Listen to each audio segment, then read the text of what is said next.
ಅವ್ರ ಜೀವನ ನಮಗೆ ಸ್ಫೂರ್ತಿಯಾಗಿರುತ್ತೆ. ಅವರ ಸಂಪಾದನೆ ಮೇಲೆ ನಮ್ಗೆ ಕಣ್ಣು ಬೀಳೋದಿಲ್ಲ. ಅವರು ಬದುಕಿದ ರೀತಿ ನಮಗೆ ಸ್ಫೂರ್ತಿಯಾಗಿರುತ್ತೆ. ಯಾಕಂದರೆ ಅವರು ಅವರ ವ್ಯಕ್ತಿತ್ವನ, ಬದುಕನ್ನು ಹಾಗೆ ನಡೆಸಿರ್ತಾರೆ. ಅವರೊಂದು ಜೀವನ ಕ್ರಮ ನಮ್ಮ ಮೇಲೆ ಅಷ್ಟು ಗಾಢವಾಗಿ ಪರಿಣಾಮ ಬೀರುತ್ತೆ. ಆದರೆ ದುಡ್ಡಿಂದ ಅಲ್ಲ, ಗುಣದಲ್ಲಿ ಅಂತ ಹೇಳ್ಬೋದು. ಬದುಕುವ ರೀತಿ ಅಂತ ಹೇಳ್ತೀವಲ್ಲ, ಅದು ತುಂಬಾ ಮುಖ್ಯ.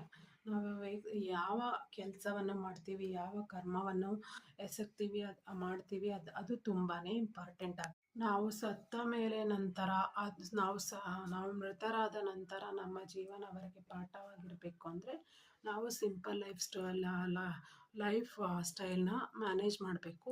ದುಡ್ಡಿಗೆ ಮಹತ್ವ ಕೊಡದೆ ನಮ್ಮ ಲೈಫಲ್ಲಿ ವ್ಯಕ್ತಿತ್ವಕ್ಕೆ, ಮನುಷ್ಯತ್ವಕ್ಕೆ ಇದು ಕೊಡಬೇಕು.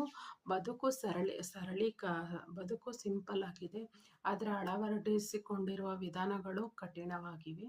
ನಾವು ಮನುಷ್ಯರಾಗಿ ಬದುಕಿದಾಗ ಯಾವ ಒಂದು ಮನುಷ್ಯರ ಹೋಲಿಕೆ ಮಾಡದೆ ನಾವು ಚೆನ್ನಾಗಿ ನಡೆಸಿದಾಗ ಏನು ನಮ್ಮ ಮನಃಶಾಂತಿಗೆ ಡಿಸ್ಟರ್ಬ್ ಮಾಡಲ್ಲ ಅಂತ ಹೇಳ್ತಾ, ಇದಾಗಿತ್ತು ಇವತ್ತಿನ ವ್ಲಾಗ್. ಮತ್ತೆ ಬೇರೆ ವ್ಲಾಗ್ನೊಂದಿಗೆ ಸರಳ ಜೀವನ ನಡೆಸಿ, ಸುಧಾರಣೆ ಜೀವನ ನಡೆಸಿ, ನಿಮ್ಮ ಮನಸ್ಸಿನ ಆಲೋಚನೆಗೆ ತಕ್ಕಂತೆ ಜೀವನ ಕ್ರಮವನ್ನು ರೂಪಿಸಿಕೊಳ್ಳಿ ಅಂತ ಹೇಳ್ತಾ, ಸೊ ನೀವು ನೀವಾಗಿರಿ. ಬೇರೆಯವರಿಗೆ ಕಂಪೇರ್ ಮಾಡಿದಾಗ ಭಾಗಶಃ ನೀವು ಅವರಂತೆ ಹೋಲಿಕೆ ಮತ್ತು ಜೀವನ ಶೈಲಿ ಆಗದಿರಿ ಎಂದು ಹೇಳುತ್ತಾ, ಅದು ನಿಮಗೆ ಒಂದು ನೋವನ್ನು ತಂದು ಕೊಡುತ್ತದೆ ಎಂದು ಹೇಳುತ್ತಾ, ಬುದ್ಧನ ಮಾತಿನಂತೆ ಆಸೆಯೇ ದುಃಖಕ್ಕೆ ಮೂಲ, ಹೋಲಿಕೆಯೇ ದುಃಖಕ್ಕೆ ಮೂಲ.